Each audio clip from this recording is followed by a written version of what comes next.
वंदे मातरम, आप सभी का नेटवर्क 10 में स्वागत है। मैं हूं संजय गिरी। आज हमारे साथ जीवन संगनी, जी हाँ, हमारा एक खास कार्यक्रम है और इस खास कार्यक्रम के अंदर आज हमारे साथ एक खास हस्ती है।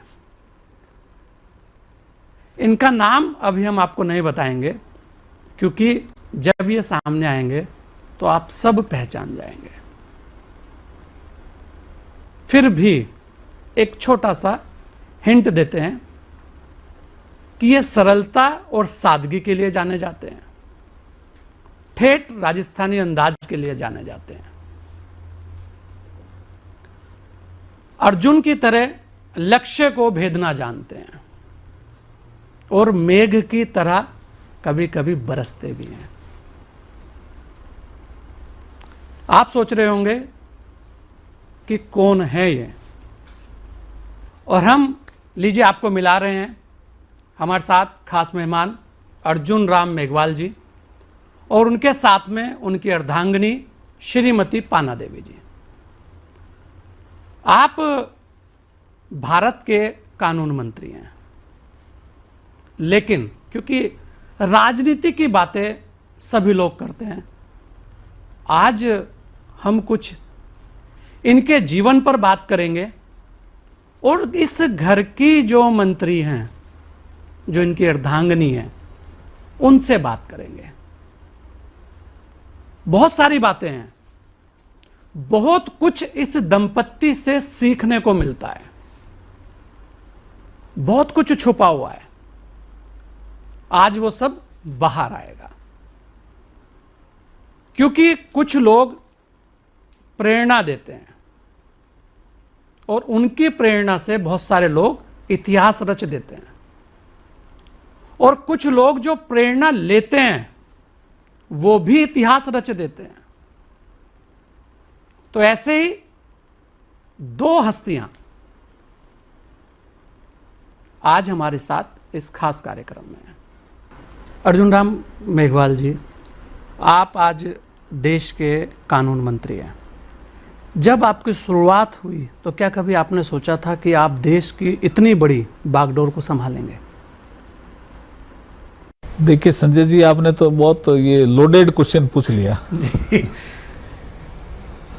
और मेरी तो कल्पना में ही नहीं था कभी भी। मेरे परिवार में लोग बुनाई का धंधा करते थे, मेरे पिताजी, और या फिर खेती का जी, जो जिसको हम चौमासा चतुर्मास बोलते हैं। बरसात के दिनों में तो खेती और शेष दिनों में हमारा बुनाई का धंधा, केस वगैरह इस तरह का। तो अब ऐसी लोकेलिटी में मैं पैदा हुआ जहाँ पढ़ाई का भी बहुत ज़्यादा ऐसा जुनून नहीं होता था, कभी पढ़ना ही पढ़ना है, ठीक है, कोई पढ़ ले तो ठीक है, नहीं पढ़े तो भी ठीक है। तो इन परिस्थितियों में मैं यहाँ पहुँच गया।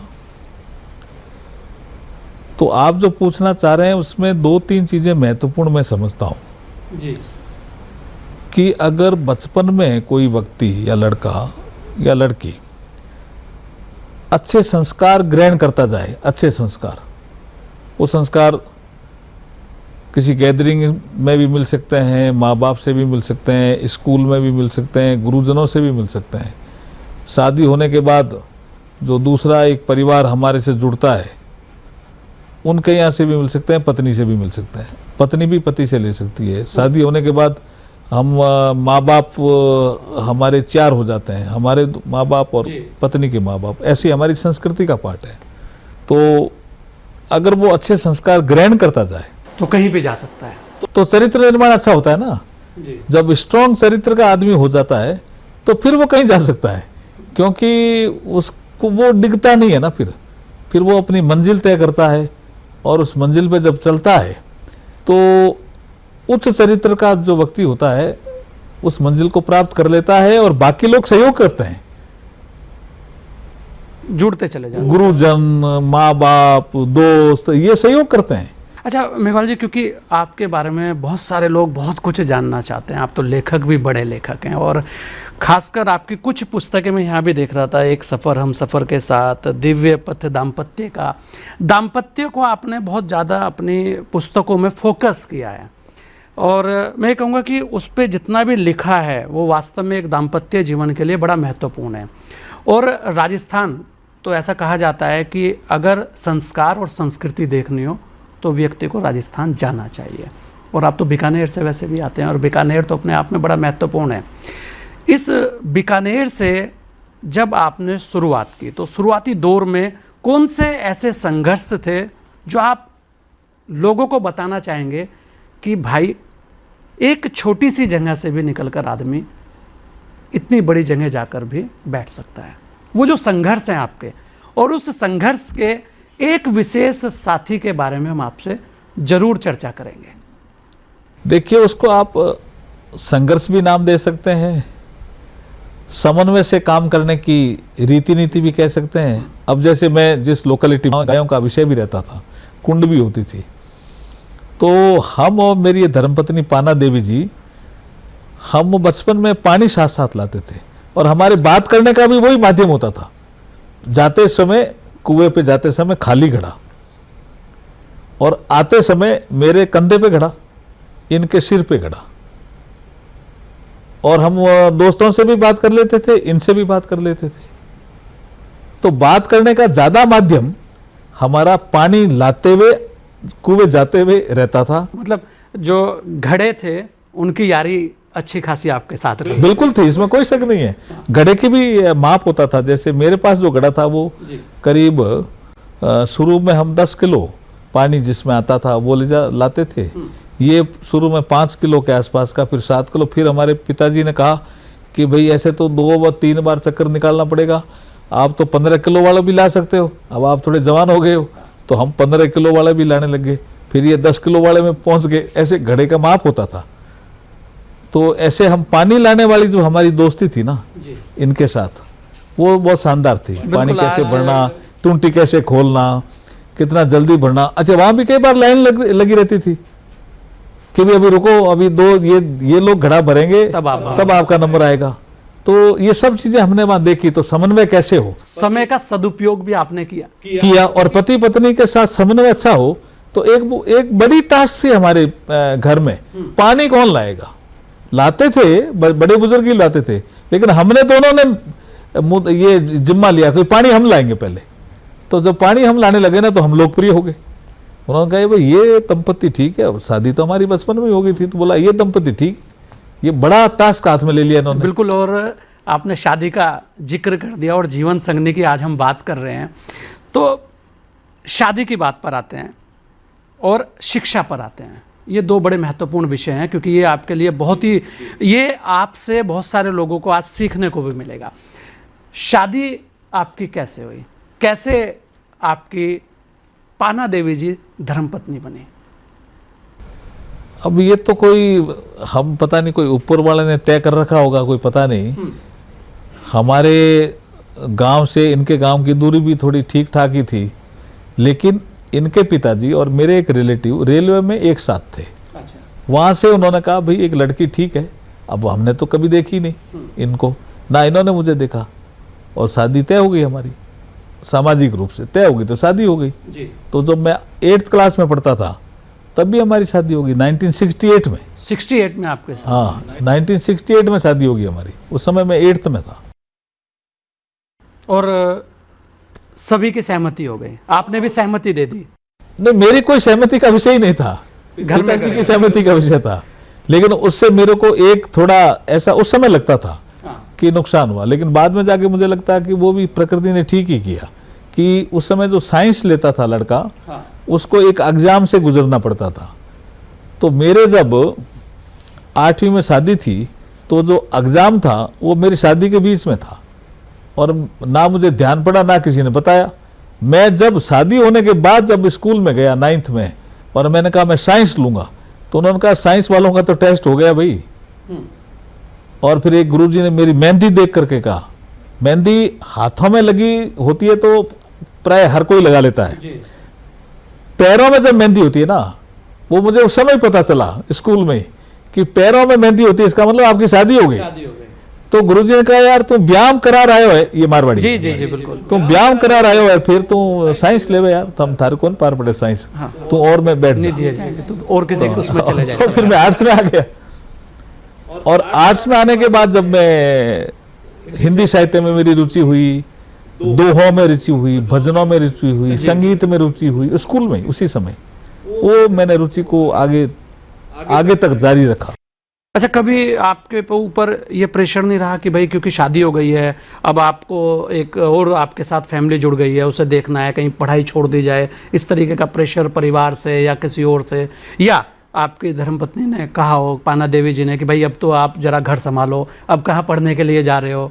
ये बड़ा संघर्ष रहता है एक शादी के बाद का। नहीं, प्रेशर खूब था जी। इनका तो मैं धन्यवाद इसलिए करता हूँ भाई, पिताजी ने कहा अभी जब तक तुम फेल नहीं होगा हम जब तक नहीं छुड़ाएंगे, लेकिन इनका ये रहता था कि स्कूल मत छोड़ना। हाँ, ये शिक्षा के प्रति इतने समर्पित रहे होंगे उस जमाने में कि आप स्कूल मत छोड़ना, कोई मुसीबत आई आपके तो हम आपकी मदद करेंगे। अगर कोई फीस भरने का विषय भी आया, जो मैंने इस पुस्तक में लिखा भी है जी, तो इसमें उन्होंने मदद की। 1-2 रुपए की कहानी है इसमें, एक सफर हम सफर के साथ। हाँ, इसी में एक कहानी है जी। एक सफर हम सफर के साथ। जब मैं 11th में था जी, तो हम बीकानेर की एक फोर्ट स्कूल में पढ़ते थे, तो एडमिशन हमारा हो गया, हम पढ़ते रहे। लेकिन बहुत 5-6 महीने के बाद एक ऐसा टीचर आया हमारा, उसने कहा भाई तुम फुटबॉल खेलते हो क्या? मैंने कहा हम खेलते हैं।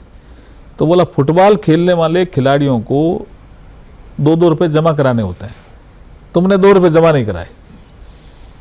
मैंने कहा गुरुजी किसी ने कहा ही नहीं। उस टाइम 2 रुपए की बड़ी अहमियत होती थी। अहमियत भी होती थी, और वो साल भर का था वो तो जी, सर्विस चार्ज, कोई फुटबॉल का खेलते समय कई खर्चा थोड़ा मोटा आता ही है। तो मैंने कहा मुझे कहा नहीं इसलिए मैंने जमा नहीं कराया। बोले तेरा नाम काट दूंगा मैं, तुमने फुटबॉल खेलना शुरू कर दिया, 2 रुपये जमा नहीं कराए, ये स्कूल कोर्स के पैसे हैं, मैं नाम काट दूंगा, ऐसे जोर से बोला हूँ। तो अब तो है नहीं, वो रहे नहीं। मैंने कहा गुरुजी कब तक चाहिए आपको? कि कल 11 बजे तक नहीं लाएगा तो मैं तेरा नाम काट दूंगा। तो मैं घर आया, घर में पिताजी कोई शादी में गए हुए थे। उस जमाने में शादियां में भी लोग 3-3 दिन तक दूर जाते थे, जैसे 20 कोस, मतलब आप समझिए 20 किलोमीटर, 30 किलोमीटर, 35 किलोमीटर, 40 किलोमीटर, कुछ साधन नहीं होते थे, पैदल जाते थे हमारे यहाँ रेगिस्तान में। तो बोला वो तो 3 दिन बाद आएंगे। तो मैंने कहा वो कल तो नाम कट गया। तो फिर मैंने दादी को पूछा, तो मैंने कहा मुझे 2 रुपये चाहिए। उन्होंने कहा क्या करेगा पढ़ करके? ज़्यादा पढ़ते हैं वो पागल हो जाते हैं। तो मैंने देखा भाई ये क्या, ये तो अच्छा, मैं भी बचपन में ही था। मैंने माँ से पूछा, मैंने कहा आप 2 रुपये दे सकते हो? तो उन्होंने कहा जब दादी ने मना कर दिया, और दादी हमारी थी फाइनेंशियल कंट्रोलर, उन्होंने कहा जब दादी ने मना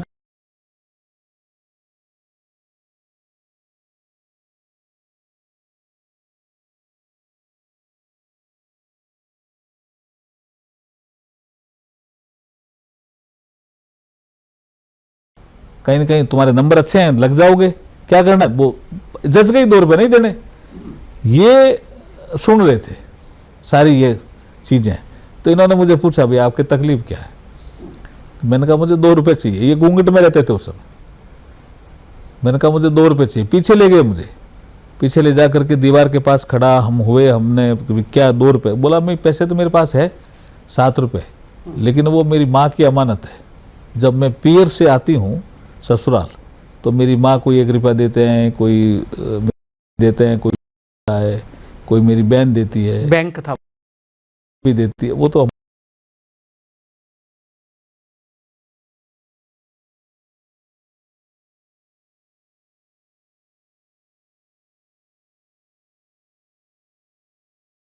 है ना, मोती जिसको हम मिनिया बोलते हैं, वो मोती लाए।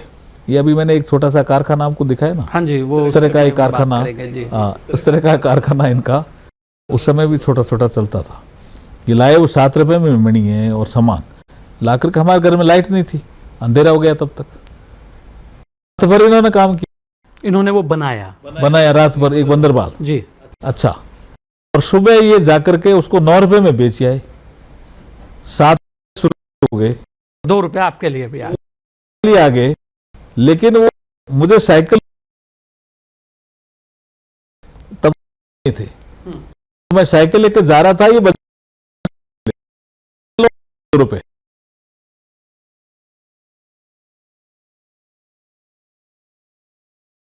ही नहीं।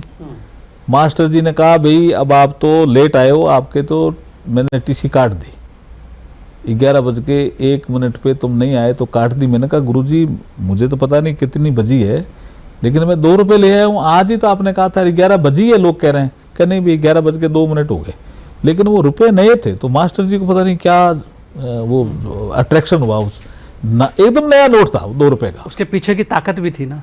पीछे की ताकत भी थी। तो मास्टर जी ने रुपए को इधर देखा उधर देखा, उसने देखा रुपए तो नए हैं 2। अरे तो चलो तेरा नाम का वापिस टीसी काटी को कैंसिल करता हूं मैं, तो उन्होंने कैंसिल कर दी। तो अब मैं उस पॉइंट को पीछे खड़े होकर के देखता हूं, तो मुझे महसूस होता है टर्निंग पॉइंट लगता है, वो टर्निंग पॉइंट लगता है कि अगर ये ₹2 की व्यवस्था नहीं करते तो मेरी टीसी कट जाती। तो आपने एक चीज उस टाइम नोट की है कि कैलकुलेशन तो इनकी बहुत जबरदस्त थी। जबरदस्ती है कैलकुलेशन, तो वही जीवन में काम आ रही है कैलकुलेशन। ये तो बहुत महत्वपूर्ण रही थी उस टाइम की, ₹7 अपने भी बचा लेने और ₹2 आपको कर्जा और रात को चिमनी की रोशनी में काम कर लेना। हाँ, ये एक बड़ी चीज है। वो लाइट तो थी नहीं, तो थी नहीं, केरोसिन में चिमनी की रोशनी में काम कर लेना और फिर ₹2 मुझे दे देना। तो वो ₹2 अगर मेरे को नई व्यवस्था होती तो मेरा तो नाम कट जाता, नाम कट जाता तो मैं पढ़ ही नहीं पाता, ना तो मैं टेलीफोन एक्सचेंज में ऑपरेटर बनता, ना मैं पीसीएस बनता, ना मैं आईएएस बनता, और ना मैं एमपी बनता, तो ₹2 की मंत्री बनता। ₹2 की कहानी वो इसमें है, ₹2 की कहानी बिल्कुल वो इसमें है। मतलब ये ₹2 आपके लिए जीवन भर के लिए ये ऐसे हो गए कि ये कहते हैं ना कि एक पल्ले में गांठ बांध के रख लिया आपने, तो अपने पास गांठ बांध के। और ये लिखे क्यों ये भी सुन लो जी, ये भी बहुत शानदार एक सब्जेक्ट है। हाँ, मैं एक जगह एक जिले में एडीएम डेवलपमेंट था, एडिशनल कलेक्टर डेवलपमेंट, जिसको पीडीडीआरडीए आपके यहाँ भी कहते होंगे, जी, जी। उस समय वहाँ था। तो वहाँ एक कलेक्टर को ट्रेनिंग में भेजा उस जिले के, प्रेस्टिजियस एक इंस्टीट्यूट थी मैनेजमेंट की, वहाँ 100 कलेक्टर गए पूरे देश से, लेकिन हमारे कलेक्टर साहब ने कहा भी ये ट्रेनिंग फालतू का काम है, मैं नहीं जाता। उन्होंने हमारे चीफ सेक्रेटरी को फ़ोन लगाया कि भाई ये ट्रेनिंग में मैं नहीं जाता, ये ट्रेनिंग में समय खराब होता है, और ट्रेनिंग 7 दिन की है, हमारे ज़िले में काम। बोला नहीं जाना पड़ेगा, हमने पैसे जमा करा दिए, बहुत प्रेस्टिजियस वो ट्रेनिंग है, वो ह्यूमन लैब की ट्रेनिंग है, ह्यूमन बिहेवियर समझाएंगे आपको। बोला मेरा अच्छा बिहेवियर, कोई दिक्कत नहीं। बोला नहीं भी ऐसा नहीं चल सकता, जाना पड़ेगा। तो कि मैं तो नहीं जाता, मतलब मेरे तो घर में फिर शादी वगैरह बताई। फिर दूसरे दिन और फ़ोन किया तो भी चीफ सेक्रेटरी ने कहा जाना पड़ेगा, नहीं तो एक काम करो तुम। वो अच्छे थे, चीफ सेक्रेटरी के भी संपर्क में थे। उन्होंने कहा तुम छुट्टी चले जाओ, तुम्हारे किसी सीनियर आदमी चार्ज दे दो, वो कलेक्टर ही होगा और वो चला जाएगा। तो वो छुट्टी चले गए, छुट्टी चल के मेरे को चार्ज दे दिया। तो मैं एज ए कलेक्टर उस ट्रेनिंग में गया। कुछ डायरेक्ट रिक्रूटी थे उस ट्रेनिंग में, कुछ हम प्रमोटी जैसे लोग थे। पढ़ाने वाला एक जर्मन प्रोफेसर था, उसने शुरू में पहले ही दिन एक किताब दी हमको, कॉपी 50 पेज की। बोला आज का 3 घंटे का आपका पेपर है। उसमें उसका क्वेश्चन एक ही था, बोर्ड पे भी लिखा हुआ था कि आप जीवन में सफल इंसान हो, you are a collector of the district. और कलेक्टर, एक डिस्ट्रिक्ट कलेक्टर सफल इंसान होता है, हम मानते हैं you are a successful man. इस सफलता के पीछे किसका सबसे बड़ा हाथ है वो आपको लिखना है। उसने उदाहरण देके भी समझाया कि माता जी का भी लिख सकते हो, पिताजी का भी लिख सकते हो। उसने ऐसा कहा तो लोग लिखने लगे। 5 मिनट में किसी ने माता जी लिखना है, किसी ने पिताजी लिखना है लिखा, किसी ने गुरु जी लिखा, किसी ने खुद की मेहनती लिखी, किसी ने भाग्य लिखा। लेकिन आपके दिमाग में ₹2 चल रहे थे और मेरे दिमाग में, आपने सही पकड़ा चंद्र जी, मैं पीछे मुड़ के देखने लगा कि भाई ये पूछ रहा है, क्वेश्चन का भाव ये है कि सबसे ज्यादा योगदान किसका। तो मैंने देखा माता जी का भी योगदान है, पिताजी का भी है, दादाजी का भी है, दादी का भी है, गुरुजनों का भी है, लेकिन सबसे ज्यादा योगदान ये पूछ रहा है। तो मैं लिख नहीं पाया। 1 घंटा बीत गया, 2 घंटा बीत गया, सब तो आधे घंटे में चले गए थे ना हम। वो खाली साइकोलॉजिकल टेस्ट था। पेज, एक कॉपी थी 50 पेज की, एक ही पन्ने में नाम लिखना था। आप किसी पन्ने में लिख सकते हो, नाम एक लिखना, संबंध बताना और साइन करने। 2.5 घंटे के बाद वो इन्विजिलेटर मेरे पास आया, भाई mister Meghwal, now 2.5 hours has gone, half an hour is remaining and you have to write one name and you have not written. मैंने कहा सर मैं सोच रहा हूँ, आई एम थिंकिंग।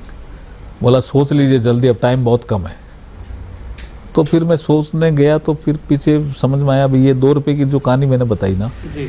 वो मेरे मन में चल रही थी, तो मैंने इनका नाम डाल दिया, श्रीमती पाना देवी मेघवाल संबंध पत्नी, साइन कर दिए। उसके बाद लंच हो गया तो मैं जब हम बैठे टेबल पे तो एक आदमी आया, बोला यार ये आदमी अपनी पत्नी से डरता है। तो मैंने देखा भाई ऐसे कैसे हुआ। मैंने कहा पेपर आउट हो गए क्या भाई, ऐसे पता कैसे चला इनको। तो मैंने गुरुजी से पूछा, वो जो प्रोफेसर थे, तो बोला नहीं वो बहुत जल्दी हमने चेक कर लिया, तो एक पेज ही तो था, कुछ था नहीं। पत्नी किसी ने नहीं लिखा, यू हैव रिटन। तो नाउ आफ्टर लंच आपकी हम क्लास लेंगे। मैंने कहा ले लेना। मैंने कहा क्या क्लास लेंगे, मुझे खड़ा कर दिया ऊपर। बोले कैसे लिखा पत्नी, उसका रीजन दो। तो मैं कभी कुछ बताता कभी कुछ बताता। प्रोफेसर भी बहुत अच्छा था। पहले दिन तो वो सेटिस्फाई नहीं हुआ, दूसरे दिन भी हमारी पूरी कहानी जैसे आप पूछ रहे हो ना, कौन सा मौला था, कैसे पढ़े, किस किस ने योगदान दिया, क्या काम हो, दूसरे दिन भी सेटिस्फाई नहीं हुआ। तीसरे दिन मैंने जैसे ये 2 रुपये की कहानी बताई उसको, उसने कहा now you are right mister Meghwal, और मुझे खड़ा करके बहुत शाबाशी दी। लेकिन जब ट्रेनिंग पूरी हुई तब उसने हाथ पकड़ लिया मेरा कि मिस्टर मेघवाल, इस संसार में 10 से 15% लोग दबी जुबान से कहते हैं कि मेरी सफलता के पीछे मेरी पत्नी का योगदान है। कुछ लोग दोस्तों में ओपन भी बोलते हैं, लेकिन भाई मिस्टर मेघवाल लिखता कोई नहीं है, कैन यू राइट। और हाथ छोड़ा ही नहीं उसने। तो मैंने प्रॉमिस किया, मैंने कहा आई विल राइट सर। तो मैं मौका देख रहा था कि मैंने प्रॉमिस किया हुआ उससे लिखूं कब। 98 में मैंने प्रॉमिस किया था, तब शादी के 50 साल मेरे पूरे हुए, तब आपने लिखा। हाँ 2018 में मेरी शादी 1968 में हुई जी। 2018 में जब शादी के 50 साल पूरे हुए तो मैंने सोचा मैं पत्नी को गिफ्ट क्या दूं। मैंने कोई शादी में कोई साड़ी नहीं दी या कोई सोने का गिफ्ट नहीं दिया। मैंने इनको ये पुस्तक गिफ्ट की, एक सफर हम सफर के साथ। और सिंपल फंक्शन नहीं किया हमने, ये फंक्शन हमने किया कॉन्स्टिट्यूशन क्लब दिल्ली में। ये 50 जोड़े बुलाए हमने जो इसमें है। हाँ, ये मैं एक दाम्पत्य पे अभी आपने पुस्तक का बड़ा अच्छा दिव्य पथ दाम्पत्य का, मतलब वही हम बात कर रहे थे कि ये जो दिव्य पथ दाम्पत्य का आया, ये नाम बड़ा बड़ा महत्वपूर्ण नाम है। और अगर आप इस नाम के पीछे जाएंगे तो बहुत बड़ा संसार है। तो ये नाम कहाँ से आया? हाँ, यही मैं आपको कहने वाला हूँ कि ये जो फंक्शन हुआ जी, तो हमारे उस फंक्शन का सब्जेक्ट था कि आदमी शादी करता है हैप्पी रहने के लिए जी, लेकिन वो शादी के बाद कभी कभी हैप्पी क्यों नहीं रहता, क्या है कारण ढूंढो। तो ये 5 घंटे का फंक्शन था। तो एक मध्य प्रदेश में उस समय एक आनंद मंत्रालय था, शिवराज सिंह जी जब उस समय मुख्यमंत्री होते थे, तो वहाँ एक हैप्पीनेस का मिनिस्ट्री थी। वहाँ से एक प्रोफेसर आए थे नंदितेश निले पढ़ाने, वो हमारे अब अच्छे दोस्त हो गए, वो पहली बार ही मिले वहाँ। उन्होंने बहुत अच्छा बोला और लोगों ने भी बोला। फिर एक भूरेलाल जी करके एक आईएएस, बहुत रिटायर्ड आईएएस भूरेलाल जी, कभी वो वीपी सिंह के समय शायद वो ईडी के डायरेक्टर थे भूरेलाल जी, कभी इलाहाबाद के कलेक्टर होते थे, तो गंगा को साफ करने का उन्होंने मन बनाया था। इस तरह के वो आदमी थे। वो उस हमारे 50 क्लब में आ गए थे। एक जस्टिस पसायत, सुप्रीम कोर्ट के रिटायर्ड जज, वो भी आ गए। कलराज मिश्र वो भी आए। ऐसे 5-6 लोग। फिर भूरेलाल जी ने ये कहा, ये सब्जेक्ट हमारे साथ, वो फंक्शन हो गया, 5 घंटे खाना खा लिया। उन्होंने कहा सब्जेक्ट बहुत अच्छा चुना है मेघवाल जी आपने। उन्होंने कहा अपने को और बैठना चाहिए समाज में, ये जो शादियों की टूटन हो रही है। 498 उस समय आईपीसी थी, तो 498 आईपीसी के जो मुकदमे हो रहे हैं, इसको कम करने के लिए हमें समझदार लोगों को आपस में बैठना चाहिए, चिंतन करना चाहिए। तो हम यहीं बैठते थे भोजन वोजन करने के लिए। 500 आते थे हम, मैं, जस्टिस पसायत, भूरेलाल जी, कलराज मिश्र और हुक्म देव नारायण यादव हमारे एक एमपी होते थे। हम 500 बैठ के यहाँ 2-4 बार बैठे। तो ये भूरेलाल जी के मन में आया कि भाई ये जो दाम्पत्य का पथ है ये दिव्य होना चाहिए। तो मैंने कहा किताब का शीर्षक क्या रखें कि मुझे यही लगता है। तो उन्होंने अपनी एक कहानी कही अपने जीवन की कि मैं आईएएस बन गया था तो अभी मैं शादी नहीं करना चाहता था, आईएएस बन गया तो भी, लेकिन मैं एक गैदरिंग में मेरी वर्तमान पत्नी से मिला और मैं अट्रैक्ट हो गया। तब से ढूंढ रहा हूं कि ये मैं अट्रैक्ट क्यों हुआ।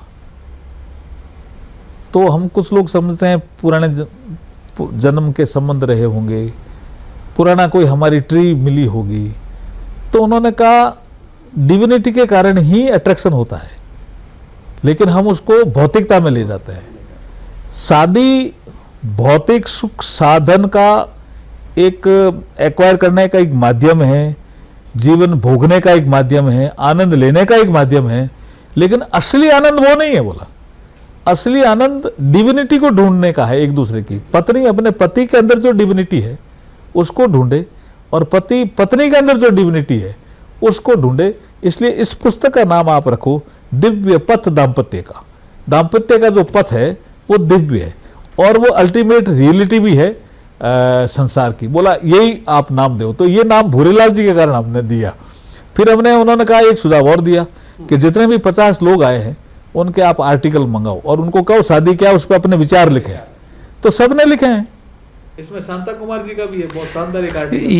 ये आज क्योंकि ये बहुत एक ऐसा विषय है दाम्पत्य का जिस पे आज सबसे ज़्यादा बहस हो रही है। अगर आप भी देखेंगे तो सबसे ज़्यादा बहस इसी पे चल रही है कि भाई आखिर ऐसा हो क्यों रहा है। हमारे संस्कार, हमारी संस्कृति में तो कहीं नहीं था कि इस तरीके से तलाक दिए जाए, इस तरीके से छोड़ दिए जाए, लिव इन रिलेशनशिप जैसे शब्द बीच में आ जाएं। लेकिन फिर भी आज आप कानून मंत्री हैं, क्या कभी आपके मन में विचार आया कि जो ये दिव्य पथ दाम्पत्य का है इस पर कुछ ऐसा हो कि जो हमारे यहाँ पे इस तरीके की शिक्षा दी जाए या एक काउंसलिंग की जाए नए नए बच्चों की, क्योंकि ये चीज़ आपके लिए आज इजी है क्योंकि आप आज देश के वो मंत्री हैं जिसकी सबसे ज़्यादा आवश्यकता है। तो क्या कभी आपके मन में विचार आया कि इस पर कुछ ऐसा करूँ मैं, क्योंकि आपकी प्रेरणा है, आप लोगों को एक ऐसी प्रेरणा दे रहे हैं कि लोगों को देखना चाहिए कि दाम्पत्य जीवन वास्तव में है क्या और संघर्ष क्या है उसका और उसके बाद क्या मिलता है उससे। तो कभी ये विचार आ रहा है, कभी आप सोच रहे हैं? ये विचार आया। हमारा धर्मेंद्र प्रधान जी जो हमारे एजुकेशन मिनिस्टर हैं उनसे हमने बात की। मैंने कहा जो आप मॉरल वैल्यूज़ का न्यू एजुकेशन पॉलिसी 2022 जो डाल रहे हो ना चीज़ें, उसमें आप फैमिली लाइफ भी डालिए। और फैमिली लाइफ हमारी बहुत इम्पोर्टेंट इसलिए है कि वो कोविड ने सिद्ध किया। जो हम जैसे नरेंद्र मोदी जी हमारे प्रधानमंत्री जी कहते हैं कि भारत को विकसित भारत बनना है और 2047 एक टारगेट दिया है जी। तो उसमें विकसित भारत बनने के जो कुछ पैरामीटर हैं उसमें एक डेमोक्रेटिक वे ऑफ लाइफ उस देश में रहने वाले लोगों की है या नहीं है, तो हमारी काफ़ी आगे है। फिर उस देश की इकोनॉमिक साइज क्या है वो भी एक पैरामीटर है। फिर उस देश की सेना की ताकत क्या है वो भी एक पैरामीटर है। उस देश में जो लोग रहते हैं वो परोपकार की भावना से एक दूसरे की सेवा करते हैं कि नहीं करते हैं वो भी एक पैरामीटर है। लेकिन एक पैरामीटर ये भी है कि उस देश में रहने वाले नागरिकों की फैमिली पावर क्या है, फैमिली की ताकत क्या है। कोविड में ये स्टडी सामने आया कि कोविड में बहुत विकसित देश परेशान हुए और बड़े बड़े देश परेशान हुए जिनके पास अस्पतालों के साधन ज्यादा थे। ऐसा लग रहा था कि भारत दूसरे देशों को परेशान करेगा, कोविड भारत से ही ज्यादा फैलेगा। लेकिन भारत ने सबसे ज्यादा कंट्रोल किया। उसका सबसे बड़ा कारण हमारी फैमिली की यूनिट थी, एक दूसरे की मदद करने की जो भावना थी ना फैमिली की, उसने कोविड को परास्त करने में सबसे ज्यादा योगदान दिया। ये स्टडी आई। अब देखिए महिपाल जी, आपने भी देखा होगा संयुक्त परिवार की जो परिभाषाएं हैं वो खत्म होती जा रही है। एकल परिवार में लोग विश्वास रखने लगे, जाने लगे। लेकिन जैसे कि आपने कहा कोविड के अंदर यही संयुक्त परिवार जो है वो काम आया, यही चीज काम आई। इसे कैसे आप देखते हैं, ये कैसे आप देखिए लगता है कि होना चाहिए? मैं खुद महसूस करता हूँ कि हमें अच्छी कहानियां कहाँ से मिलती थी पहले? परिवार, नानी से, दादी से, दादाजी से, पिताजी से, माताजी अगर कहानी कहती तो स्टोरी टेलिंग का जो सिस्टम था, जैसे वो कहानी क्या थी, मोरल कहानी तो मोरल वैल्यू की थी, लेकिन बच्चा संस्कार ग्रहण कर रहा था कि सत्य बोलेंगे तो जीवन में चरित्र निर्माण जो है स्वामी विवेकानंद जैसा होगा, हम नहीं डिगेंगे। वो जो संस्कार ग्रहण करने की जो परंपरा थी या उसमें कमी आई है, उसको हमें आपका मैं धन्यवाद करता हूं कि आपने इस विषय को आगे उठाया है। सबसे बड़ी कमी है इस विषय की इस समय। और ये संस्कार परिवार में ही सबसे ज्यादा ग्रहण करता है बच्चा जी। और मैंने महसूस किया इसका। इसलिए संस्कार निर्माण अच्छे हो जाएं, चरित्र निर्माण अच्छा हो जाए, आदमी स्कूल में तो पढ़ लेगा ना, एबल तो बन ही जाएगा, कैपेबल बन जाएगा। लेकिन अगर पढ़ा लिखा भी आदमी है और अपने पिताजी की सेवा नहीं कर रहा है तो ऐसे व्यक्ति काम करेंगे क्या? बिल्कुल। और जो आज की तारीख में घटनाएं होती हैं वो आपने भी देखा होगा, वो संस्कार की कमियां हैं, कमी के कारण ही, कमी के कारण। एक दूसरे को जैसे झगड़ा हो गया जी। और पति पत्नी, अभी हम जब चंद्रचूड़ साहब जब हमारे चीफ जस्टिस ऑफ इंडिया थे तब एक लोक अदालत लगी और मैं भी उसमें, मेरा इंटरेस्ट था, मैं गया। तो मैंने सीजीआई साहब से पूछा, मैंने कहा कितने केस निपटाए? सुप्रीम कोर्ट में फंक्शन था। तो उन्होंने बताया कि इतने निपटाए। मैंने कहा कोई फैमिली डिस्प्यूट भी आया क्या? कहा बोला हाँ, एक फैमिली डिस्प्यूट साउथ का एक केस आया है और हमने सेटल कर दिया। तो मैंने कहा आप मिला सकते हो मेरे को? तो वो मिला मेरे से। एक तो डॉक्टर खुद तो, और पत्नी साइंटिस्ट, और वो 25 या 26 साल से झगड़ रहे थे। तो लोक अदालत में इन्होंने उसको अटैच कर दिया, वहाँ सेटल हो गया, समझौता हो गया। मैंने उनसे पूछा, मैंने कहा आपकी शादी हुई होगी तब आपकी लोगों की उम्र क्या रही होगी? तो उन्होंने कहा साहब 23, किसी ने 24, ऐसे दोनों ने बताया 23-24 ऐसे, वो 1-2 साल का ही फर्क है, ज़्यादा उम्र नहीं। तो मैंने कहा अब आपका समझौता हुआ है और सुप्रीम कोर्ट से हुआ है, लोक अदालत में, लेकिन आपने जीवन के 25 साल खराब कर दिए, ये पता है क्या आपको? और आप पढ़े लिखे लोग हो, एक डॉक्टर एक साइंटिस्ट है, और अब जाकर के ईगो आपका ठीक हुआ, पहले नहीं हो सकता था क्या? क्या नहीं, बहुत बड़ी गलती होगी हमसे। और अब हम महसूस करते हैं कि कोई फैमिली डिस्प्यूट होगा तो हम जाकर के सेटल कराने का प्रयास करेंगे। हमारी समस्या क्या हुई कि हमने एक दूसरे को किसी ने समझाया नहीं, हम एकल परिवार के लोग हो गए और कोई भी आकर के फूंफा या नाना हमें कहा ही नहीं कि समझौता कर लो। जैसे ही चंद्रचूड़ साहब ने हमें कहा तो हम दोनों थक गए थे लड़ते लड़ते, और फिर हमने समझौता कर लिया। इसका मतलब लड़ाई अगर पति पत्नी में हो रही है शुरू में, तो दादा दादी नाना नानी को देख लेता था, तो पति को समझा देता था, पत्नी को समझा देता था, वहीं सेटल हो जाती थी घर में, और नहीं तो आगे गई तो समाज का कोई मुखिया कह देता था। अब कोई ना तो समझाने वाला ना कहने वाला। यही एक चीज बहुत, ये भी बड़ी अच्छी बात है। अगर आप देखें, क्या मेघवाल जी को नहीं लगता कि आज अंकल और आंटी ने लगभग सभी रिश्तों पर कब्जा कर लिया? हाँ, ऐसा लगता है, ऐसा लगता है। और इसके कारण ये परिवार में जो है दुविधा पैदा हुई है, समझाने वाले लोग नहीं है। अरे भाई ऐसा नहीं है भाई, ऐसे नहीं चलता, पत्नी अगर ठीक नहीं चल रही है तो उसको ठीक करो, ये हमारे घर की बहू है, ऐसे समझाने वाले लोगों की कमी है। पति तुम्हारा ठीक नहीं है तो उसको समझाने की कोशिश करो। अब समझाने वाले नहीं है, एक दूसरे को लड़ने वाले और लड़ाने वाले, भिड़ाने वाले, और इसमें मोबाइल और योगदान दे रहा है। मोबाइल तो ऐसा एजुकेशन देता है कि अगर आपने देख लिया मेरी पत्नी से लड़ाई होगी तो वो मटेरियल दे देगा आपको सारे। ये भी एक बड़ी चीज है। एक बड़ा सवाल है, कितनी बार झगड़ा हुआ? नहीं, झगड़ा तो ये छोटा मोटा तो देखो दाम्पत्य जीवन में होता ही रहता है, लेकिन इसमें एक चीज और मैंने लिखा है। हाँ जी। पति पत्नी के झगड़े में पहल कौन करे बोलने की। जैसे हमारी झगड़ा हो गया यार, हम झगड़ा हो तो क्या करते, नहीं बोलेंगे, ऐसा कैसे कह दिया, इन्होंने भी सोच लिया कैसे कैसे कह दिया, मैंने भी सोच लिया वैसे कैसे कह दिया, ये ईगो। अब इसमें चिंतन मनन मंथन करने की प्रक्रिया जिस पत्नी में भी हो चाहे पति में हो तो उसमें सुधार होता है, फिर भी झगड़ा क्यों हुआ। लेकिन मैंने ये आपके माध्यम से भी कह सकता हूँ, मैंने इसमें लिखा भी है कि इसमें पहल पति को ही करनी चाहिए, और जब जब मैंने पहल की है तब और ये पिघले हैं, तब तक पिघले हैं, बर्फ भी पिघल जाती है जी। पहल करके तो कोई देखे, कोई पहल करता ही नहीं है तो झगड़ा आगे बढ़ जाता है। मैं क्यों करूं, मैं तो पति हूं। अरे भाई घर के मुखिया भी तो हो आप। अच्छा, जब राजनीति में आने का आपने मन बनाया, क्योंकि ये बहुत, आप तो एक अधिकारी थे, आपके पास सारी चीज़ें थी, आपने छोड़ा, अपना पद छोड़ा, उसके बाद आप आए और भाजपा में ही आए आप। ये एक बड़ी चीज़ है। और भी दल थे वहाँ पे, आप किसी में भी जा सकते थे। तो ये जो चुनाव हुआ, क्या उसके अंदर भी आपकी अर्धांगिनी का योगदान? हाँ, बिल्कुल योगदान था इनका, इसमें कोई शक नहीं है जी। पहले तो इन्होंने 96 और उस समय भी कोई टिकट दे रहे थे हमें, हमारा भाजपा से संबंध गहरा था। जैसे एक भारत विकास परिषद, जी, भारत विकास एक ऑर्गेनाइजेशन है, मैं उसमें जुड़ गया था, एक सेवा भारती में भी मैं जुड़ गया था, एक स्वदेशी जागरण मंच था जी। उसमें भी मैं जुड़ गया मतलब संघ की परंपराओं में आप जुड़े हाँ, रहे। जुड़ गए थे। तो 96 में तो उन्होंने मना कर दिया, अभी बच्चे छोटे हैं, अभी मत आप राजनीति में आओ। लेकिन जब 2009 में जब मैं आया तब इन्होंने यस किया। तो 96 से 2009 तक आपको अपनी राजनीतिक इच्छाओं को मारना पड़ा। नहीं, टिकट ऑफर करते रहे मुझे। हाँ, मतलब लेकिन लेकिन ये कहते थे बच्चे छोटे हैं, बच्चे सेटल हो जाओ। तो मैंने कहा ठीक है, ये ठीक ही कह रहे हैं। मतलब एचएम की परमिशन नहीं मिली हाँ, 2009 तक। फिर जब मैं आईएएस में प्रमोशन होके चला गया तो मुझे लगा अभी हमारी सर्विस बाकी है 5-6 साल की, क्यों हम इसमें करें। लेकिन हमारी परिस्थितियां ऐसी बनी कि हमारी एक सीट थी बीकानेर, उसमें से धर्मेंद्र जी उस समय मेंबर ऑफ पार्लियामेंट हुआ करते थे, हमारी एक्टर। जी जी बिल्कुल। तो कोई ऐसी विशेष परिस्थितियां बनी, लोगों ने कहा भी ये सीट अब बड़ी मुश्किल से जीत पाएंगे। वो वैसे आदमी बहुत अच्छे थे लेकिन गए कम होंगे।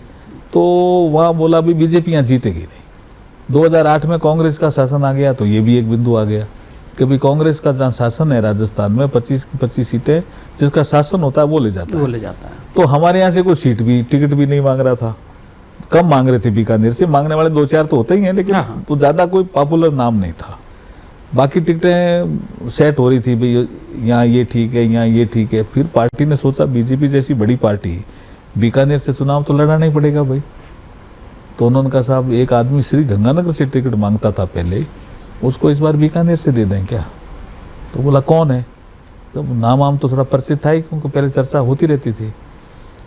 फिर हमारा सर्वे करवाया तो मैं एक ट्रस्ट चलाता हूँ इनके सहयोग से, भावना मेघवाल मेमोरियल ट्रस्ट। वो हमारे बीकानेर में काफ़ी काम उस ट्रस्ट के माध्यम से होते हैं। गरीब बच्चों को पढ़ाना, जो गरीब परिवार होते हैं उनकी शादियां कराना। तो उसमें भी आपके यही है प्रधान ट्रस्टी यही है, यही जाते हैं। हाँ, हम तो इनके कार्यकर्ता हैं, यही मतलब करते हैं। पूरी की इन्हीं के पास है, पूरी की इनके पास ही है। यहाँ भी आप दिल्ली में भी देखेंगे। हाँ। तो मैं तो बाहर ज़्यादा रहता हूँ जी, घर से बाहर। जो मैस इंचार्ज है वो यही है, खाना यही खिलाते हैं अधिकतर लोगों को। नहीं, ये तो सभी कहते हैं कि अगर कोई भी है और खाना खाया कि नहीं खाया, ये भी और पूछते हैं। ये तो उस समय उस जो सर्च की प्रक्रिया थी, उस प्रक्रिया में मेरा नाम सर्वे में आ गया और हम बीकानेर से 2009 में चुनाव। तो आपने परमिशन ली होगी कि भाई? इनसे तो ली है पूरी, इनके बिना परमिशन कुछ नहीं किया। हाँ, इन्होंने परमिशन दी कि बच्चे नौकरी लग गए, अब आप चुनाव लड़ सकते हो, तभी लड़े हो। और ये भी भाजपा में ही जाएंगे आप? है हाँ, ये तो तय ही था, भाजपा में जाना है। भाजपा में, फूल में जाना है इनको, भाजपा से कोई ज्यादा नाम नहीं हो, फूल वाली पार्टी में जाना है। फूल किसके पास है उसके जाना है। पूरे क्षेत्र के अंदर जिस तरीके से चुनाव प्रचार आपने संभाला, तो एक कमान आपने भी संभाली होगी? हाँ, बिल्कुल संभाली पूरी कमान। ये महिला मोर्चा के साथ गांव में जाना, गलियों में जाना, दरवाजा खटखटाना, फूल को वोट देना भी, क्योंकि ये हिंदी कम जानते हैं और अंग्रेजी तो बिल्कुल ही नहीं जानते, मारवाड़ी में ही बात करते हैं। बिल्कुल। और एक कारखाने की आपने बात की कि बंदरवाल, वो हम देख भी रहे थे, अभी यहाँ पे है नहीं, लेकिन मैं उसे दिखाऊंगा। इसमें चैप्टर है जी, इसमें चैप्टर है पूरा एक। क्या क्या बनाया जाता है उसमें, और इनको वो ख्याल कैसे आया कि ये बनाया? ये चैप्टर है, देख लो।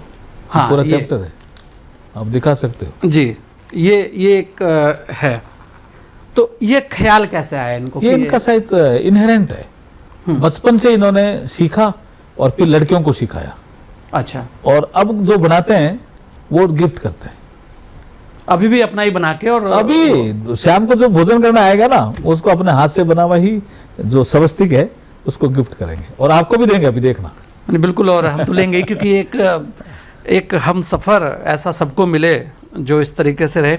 एक अगर आप देखें मेघवाल जी, आज के दौर में आपको राजस्थान को लेकर अगर हम बात करें, क्योंकि राजस्थान से पूरे भारत की संस्कृति को देखा जा सकता है, हम ये कहेंगे कि वहाँ से बहुत कुछ सीखने को मिल सकता है।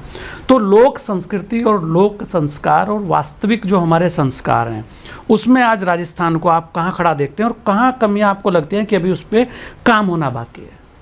देखिए, राजस्थान की जो संस्कृति है वो अपनेपन की संस्कृति है जी, आव भगत की संस्कृति है। मेहमानबाजी, मेहमान जो आया उसका आदर करके उसको घर पे बुलाना, भोजन कराना, उसकी संस्कृति है। तो इस संस्कृति में तो अभी राजस्थान काफी आगे है, इसमें कोई नहीं, थोड़ी बहुत कमी आई होगी लेकिन फिर भी बहुत आगे है।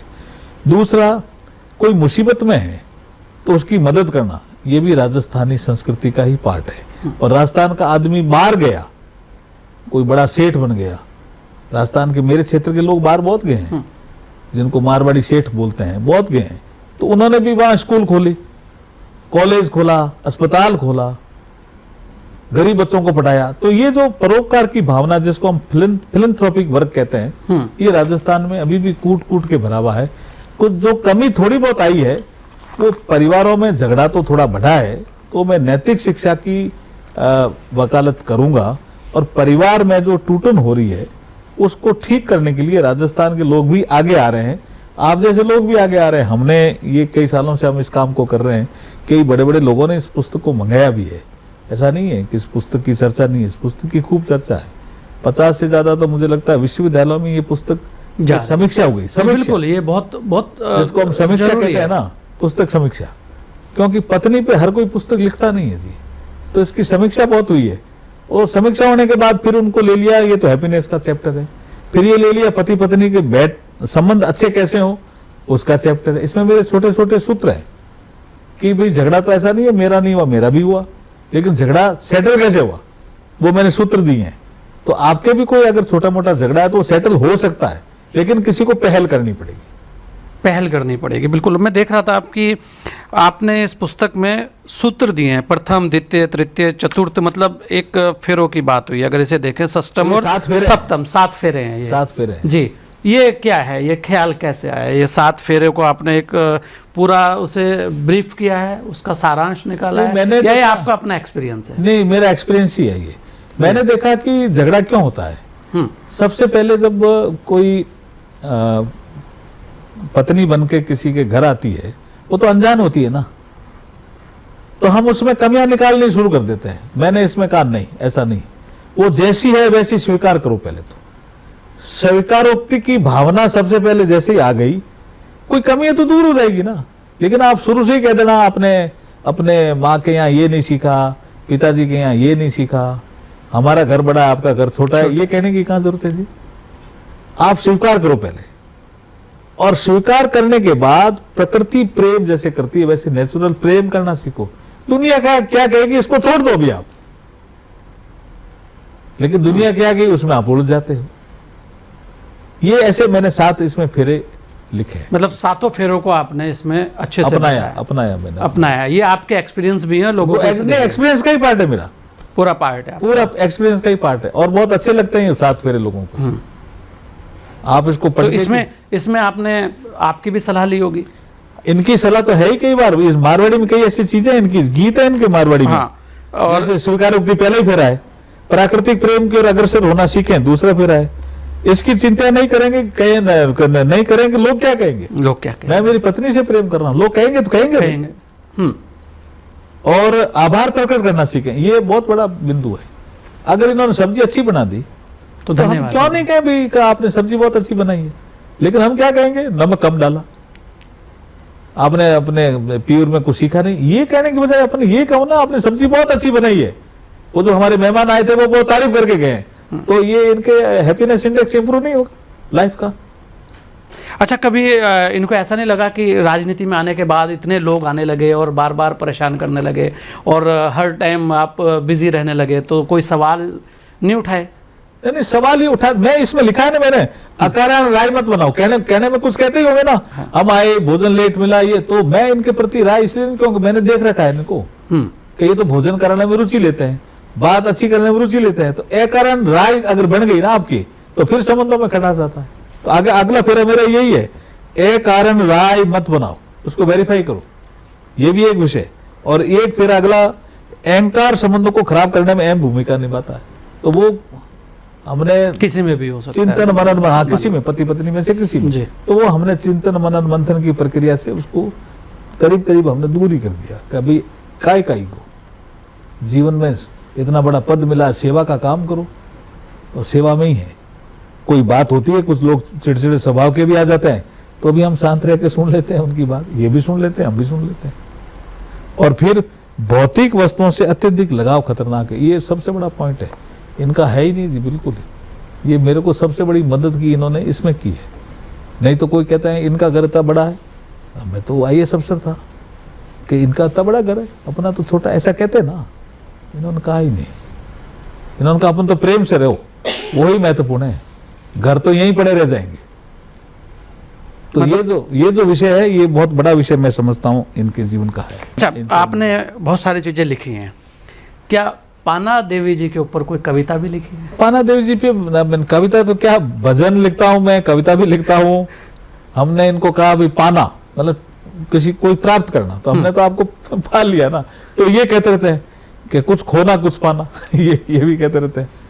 और ये भी एक हिम्मत से कुछ गाते रहते हैं, हम होंगे कामयाब एक दिन, वो गाते हो ना आप? हाँ, ये भी गाते रहते हैं कभी कभी। ये चीजें हमारी तो गीत संगीत चलता रहता है, वो हमारे जीवन का पार्ट है। कौन सा गीत सबसे नजदीक रहा आपके? बहुत से गीत, भजन ज्यादा नजदीक रहे हमारे। कौन सा भजन? भजन तो कई नजदीक, कई रहे हैं। कौन सा भजन गाते हैं अर्जुन राम? नहीं, आप बताओ कोई कौन सा गाना है आपको, बताओ कौन सा ऐसा भजन है जो आपके दिल के प्रिय भी है और वास्तव में आपको बहुत अच्छा लगता है, जिससे कि आपको एक कहते हैं ना कि एक आदमी को संतुष्टि मिलती है? नहीं देखिए, ये अब इस विषय को लेकर के बैठे हो ना आप, उस विषय में जो समझदार आदमी होता है वो, हमने सूरदास जी का वो भजन हमारे को बहुत अच्छा लगता है कि वो पारस के समान होता है। उसके साथ अगर आप संगत कर रहे हो तो आप भी पवित्र हो जाते हो, लेकिन आप पारस बनना तो सीखो। तो सूरदास जी कहते हैं कि भी जैसे मैंने इनके गुण ही गुण देखे, अवगुण देखे ही नहीं। ऐसा तो है नहीं कि इंसान में कोई अवगुण होते नहीं, लेकिन सूरदास जी के उस भजन ने बचपन से ही मुझे सिखा दिया कि अवगुण देखने ही नहीं है। उसकी 4 लाइन, प्रभु मेरे अवगुण चित ना धरो, हो प्रभु मेरे अवगुण चित ना धरो, क्योंकि एक लोहा पूजा में राखत, एक घर बधे के परो, हो प्रभु जी एक घर बधे के परो, सो दुविधा पा रस नहीं जानत, कंचन करत खरो, हो प्रभु मेरे अवगुण चित ना धरो। क्या सूरदास जी ने शानदार गाया है, जीवन में उतार लिया हमने तो इसको, और इसीलिए सफल दाम्पत्य पर आपने लिखा। जी बिल्कुल बिल्कुल। एक सबसे महत्वपूर्ण बात यह है कि आज के सफल दाम्पत्य के लिए जो नई पीढ़ी है उसके लिए आप क्या संदेश देना चाहेंगे? देखिए, जो नई पीढ़ी है, मैं उनको कहना चाहूंगा कि आप एक दूसरे को समझें। अगर कोई मनमुटाव है तो आपस में ही एक दूसरे को समझने के प्रयास करने के लिए पहल करें। ये पहल नहीं होती है, वो दूरियां हो जाती है। और जो समझदार आदमी है आपके घर में या आपके रिश्तेदारों में, उनसे आप शेयर करें कि मेरी ये थोड़ी दुविधा हुई, क्या करना चाहिए, तो वो जो सही सलाह दें उसके अनुसार आचरण करें, संबंध बहुत अच्छे रहेंगे हमेशा आपके। बिल्कुल, और रहने भी चाहिए। ये तो थी एक परिवार की बात, थोड़ा सा राजनीतिक माहौल कर लेते हैं। जी बोलिए। 2-3 सवाल हैं। एक तो ये कि आप भारतीय जनता पार्टी में हैं, कानून मंत्री हैं।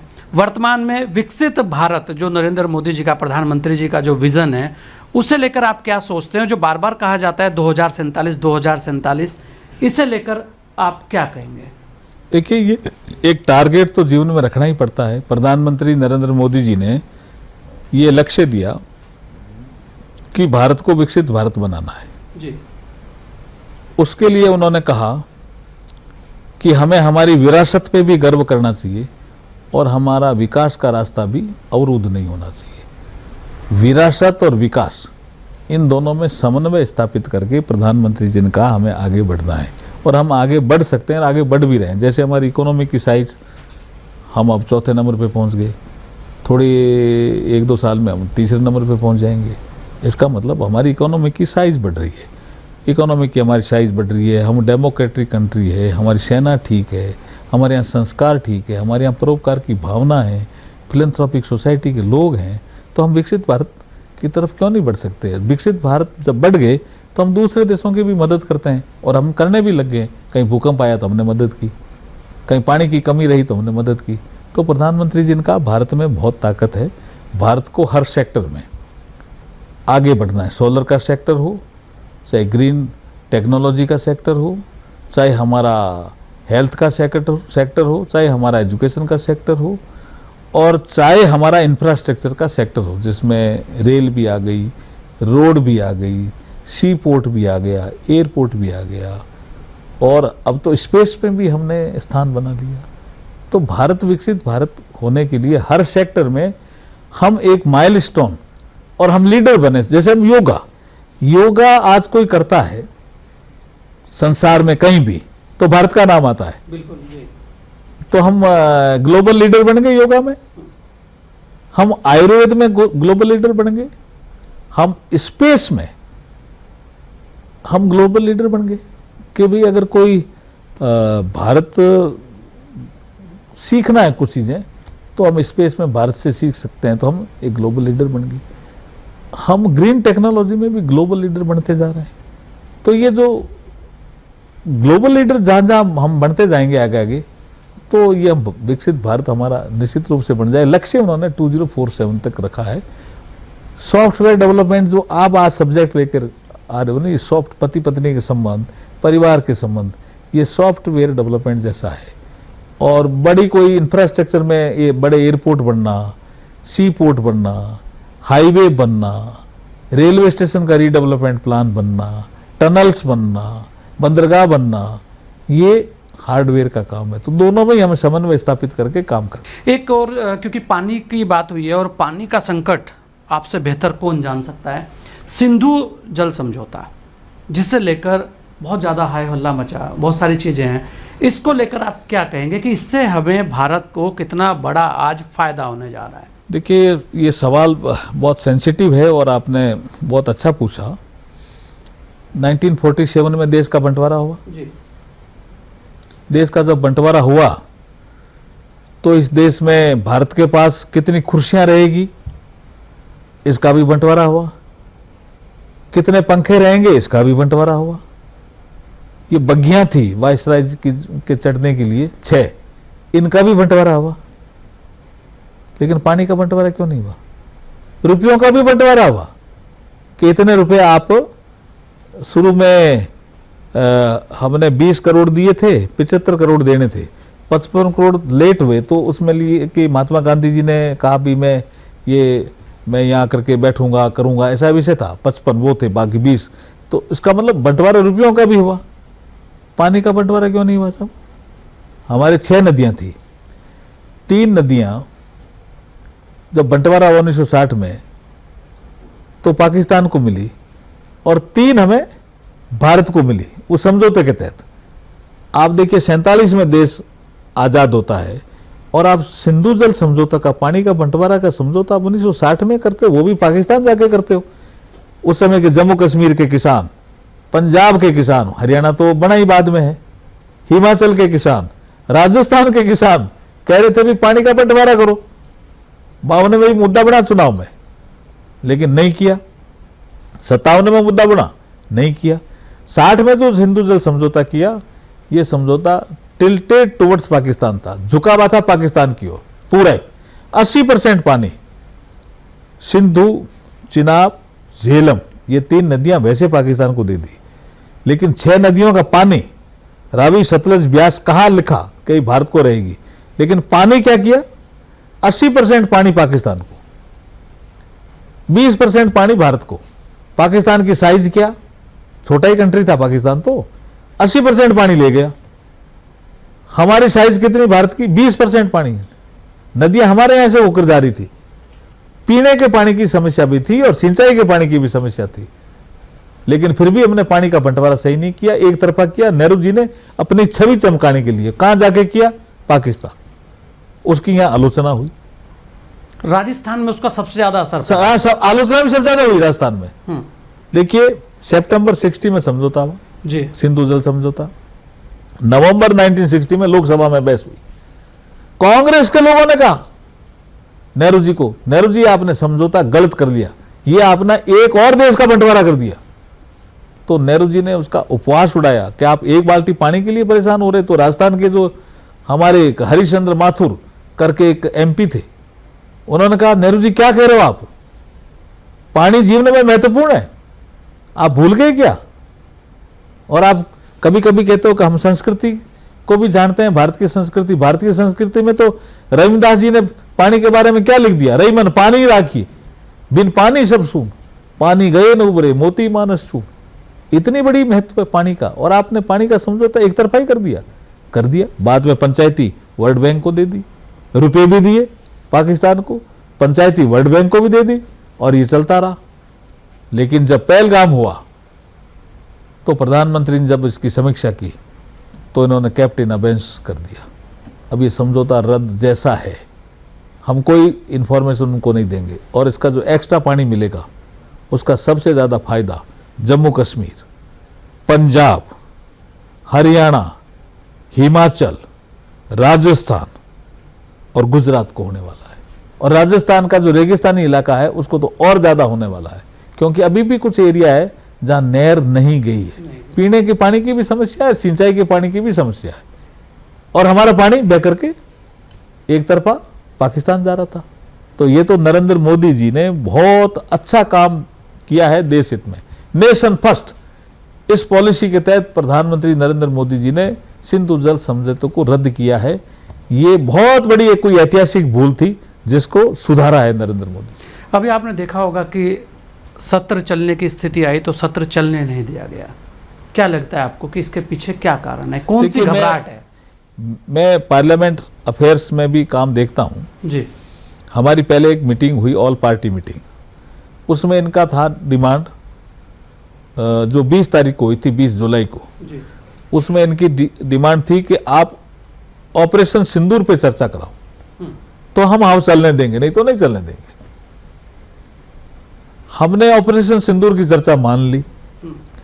जब चर्चा हुई लोकसभा में, राज्यसभा में, तो इनको लगा कि ये तो पासा उल्टा पड़ गया, क्योंकि इसमें तो भारत की सेना का शौर्य, भारत का नेतृत्व का क्षमता, निर्णय लेने की क्षमता, ये सब चीज़ों की चर्चा हुई, और एक बहुत ही सफलतम प्रोग्राम था हमारा ये ऑपरेशन सिंदूर। सेना ने बहुत कमाल करके दिखाया, आतंकी ठिकाने नष्ट किए, तो उनको लगा ये तो इसका तो हमें फायदा नहीं मिला। तो उसके बाद दूसरे दिन इन्होंने धीरे धीरे एसआईआर पे आ गए कि एसआईआर पे चर्चा कराओ। हमने कहा भी आपने ऑपरेशन सिंदूर की चर्चा के बाद कहा, और वो हमने मान ली चर्चा होगी, आपने कहा प्रधानमंत्री जी जवाब दें, तो प्रधानमंत्री जी ने भी डिबेट में भाग लिया, जबकि गृह मंत्री जी ने भी बोला, रक्षा मंत्री जी ने भी बोला, विदेश मंत्री जी ने भी बोला, प्रधानमंत्री जी ने भी बोला। उसके बाद अब प्रॉब्लम क्या आपको? तो उनको चूंकि ये जो ऑपरेशन सिंदूर की चर्चा में वो बैकफुट पे आ गए थे ना, तो उनको लगा कैसे ठीक करें, तो ये एसआईआर की चर्चा लेके आ गए, जो ये चुनाव आयोग का काम है। चुनाव आयोग की वर्किंग पे हम चर्चा नहीं कर सकते, हम चर्चा संसद में इलेक्शन रिफॉर्म पे करते हैं। लेकिन ये तो अड़ गए, क्योंकि इनको चर्चा करनी ही नहीं थी। तो हमें कुछ बिल जो हमारे ज़रूरी बिल थे वो हमें हंगामा में पास करने पड़े। हमारा लेजिस्लेटिव वर्क तो हुआ, लेकिन चर्चा होती तो और अच्छा होता। कुछ ऐतिहासिक बिल थे, जैसे इनकम टैक्स में इतना बड़ा रिफॉर्म, स्पोर्ट्स में इतना बड़ा रिफॉर्म, बहुत अच्छी। अब ये 3-4 बिल तो जो गृह मंत्री जी लेकर आए। हाँ, इसी पे मैं कह रहा था कि इसमें क्या दिक्कत है कि अगर कोई व्यक्ति अपराधी है तो उसे पद छोड़ने में दिक्कत क्या? इससे घबराहट किस चीज की है? नहीं, क्या लगता है आपको? ये तो अभी नीड ऑफ द आवर है कि आप देखिए, कुछ ऐसे संविधान जब बन रहा था तब उन्होंने सोचा होगा कि भाई कोई जेल में जाएगा तो नैतिकता से इस्तीफा दे देगा, ऐसा सोचा होगा, तो उन्होंने कोई प्रावधान नहीं किया। तो हमारे यहाँ 3-4 केस ऐसे हो गए, वो जेल में भी है और इस्तीफा भी नहीं दे रहे। तो आप शासन कैसे चला रहे हो, गवर्नेंस कैसे कर रहे हो? इसका मतलब आप जनता के साथ धोखा कर रहे हो। गवर्नेंस भी गुड गवर्नेंस। हाँ, तो इसका मतलब आप जनता के साथ धोखा कर रहे हो। तो ये ग्रे एरिया था। प्रधानमंत्री जी ने देखिए, प्रधानमंत्री पद भी उसमें सम्मिलित किया है। कितना बड़ा साहस का निर्णय लिया। और जनता चाहती है कि कोई राजनेता होने से, और अगर वो भ्रष्ट है, और अगर वो जेल चला गया और उसकी जमानत नहीं हो रही है, अब ये कह रहे हैं कि हम कोई आंदोलन करें तो आप जेल भेज दोगे, उसमें ऐसा नहीं है, पढ़ नहीं रहे हैं ये। उसमें 5 वर्ष या उससे अधिक की सजा के अपराध में आप सम्मिलित होंगे और जेल जाओगे तो ही पद छोड़ना पड़ेगा। रूटीन में नहीं है ये, लेकिन उन्होंने बस भ्रम फैलाना एक, और इसका भी विरोध किया। ये तो एक रिफॉर्म है, ये तो प्रोग्रेसिव लॉ है। जनता चाह रही है कि कोई भ्रष्ट आचरण का मंत्री है या मुख्यमंत्री है या प्रधानमंत्री है, तो वो अगर कोर्ट ने उसको कह दिया तुम्हारी सजा आरोपित होती है, हम सजा तुम्हें जुर्म तुम्हारा मानते हैं, तो सजा कर दी और जमानत हो नहीं रही है, वो आदमी पद में रहना चाहिए क्या? उसका भी विरोध कर रहे हैं। देखो आप इस विपक्ष को हो क्या गया है आज, क्योंकि आप बहुत पुराने समय से सदन को भी देख रहे हैं, अधिकारी भी रहे हैं, एक ये अंतिम सवाल भी है क्योंकि आपका समय बड़ा कीमती है। एक राजनीति में एक लक्ष्मण रेखा होती थी और कहीं ना कहीं आपसी भाव होते थे। आज राजनीति जो है कहीं ना कहीं अगर जाए तो व्यक्तिगत दिशा में जाती दिख रही है। इस पे अर्जुन राम मेघवाल जी क्या सोचते? देखिए, कुछ प्रिंसिपल होते थे, कुछ एक दूसरे की शर्म भी होती थी जी। इन्होंने कहा जी भी कोई प्रयास नहीं कर रहे हैं, तो इस बार तो किरण रिजिजू जी और मैं दोनों, हम जो कांग्रेस के लीडर ऑफ अपोजिशन है मल्लिकार्जुन खड़गे जी और राहुल गांधी जी से उनके चैम्बर में जाके मिल के आए हैं कि ऑपरेशन सिंदूर की चर्चा हम मान लेते हैं, उसके बाद आप हाउस चलने दो। हम मिल के आए, रिक्वेस्ट करके आए। वैसे रिक्वेस्ट चलते हुए तो रोज करते हैं, टेलीफोन पे भी करते हैं, लेकिन जाकर के मिल के आए सरकार की ओर से प्रतिनिधि बन करके। और क्या चाहिए? फिर भी जिद, ये जो व्यक्तिवादी सोच के कारण जिद अपोजिशन में आजकल आई है ज्यादा, ये हमारे लोकतंत्र के लिए भी ठीक नहीं है। ये बड़ा सवाल है। एक अंतिम सवाल और ले रहा हूं आपसे, नशे को लेकर कि प्रधानमंत्री जी ने भी कहा है कि नशा एक गंभीर समस्या हो सकता है, इस पर अंकुश लगे। आप नशे को लेकर क्या संदेश देना चाहेंगे, क्योंकि ये एक बड़ी समस्या देश की? देखिए, नशे के विरुद्ध संस्कार आपको बचपन में ही सिखाने पड़ेंगे, स्कूल में, समाज में। मैं जिस स्थान से आता हूँ, हमारे यहाँ थोड़ा सा पंजाब का प्रभाव हो रहा है। जैसे मेरा एक विधानसभा क्षेत्र है अनूपगढ़, वहाँ थोड़ा पंजाब का प्रभाव हो रहा है, तो नशे की प्रवृत्ति का भी प्रभाव थोड़ा बढ़ा है, हमारे बीकानेर तक भी पहुँचा है और यंगर जनरेशन को खराब कर रहा है। इसलिए नशे पे अंकुश भी लगना चाहिए, नशे के खिलाफ समाज को भी खड़ा होना चाहिए। मैं तो यहाँ तक कहता हूँ, सरकार ने नशे के खिलाफ संसद में चर्चा कराई और हमारे गृह मंत्री जी लगातार टास्क फोर्स बनाकर इसमें काम कर रहे हैं, लेकिन समाज के लोगों को भी खड़ा होना पड़ेगा नशे के खिलाफ। और यहाँ फिर वही आएगा कि सफल दाम्पत्य जीवन जो है उसके अंदर जो संस्कार है उसकी कमियां कहीं ना कहीं, वो संस्कार ही आगे बढ़ाने पड़ेंगे, वही आगे बढ़ाने पड़ेंगे। और दाम्पत्य जीवन ठीक हुआ तो नशा भी कम हो जाएगा, बच्चे भी ठीक रहेंगे, संस्कारित होंगे, श्रेष्ठ बनेंगे। जब श्रेष्ठ बनेंगे तो भारत विकसित भारत बन जाएगा। तो मतलब फिर ये दिव्य पथ दाम्पत्य का ये सारी चीज अगर ये हो जाए तो फिर आपको किसी इसका सार्थक परिणाम आ जाएगा।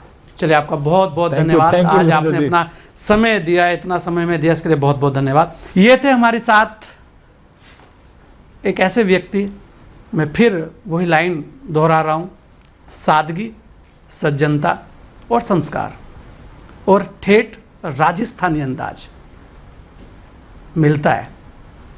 बहुत कुछ सीखने को मिलता है, बस आपको सीखने की कोशिश करनी होगी। इस दंपत्ति से और इन दो किताबों से आप भी बहुत कुछ सीख सकते हैं।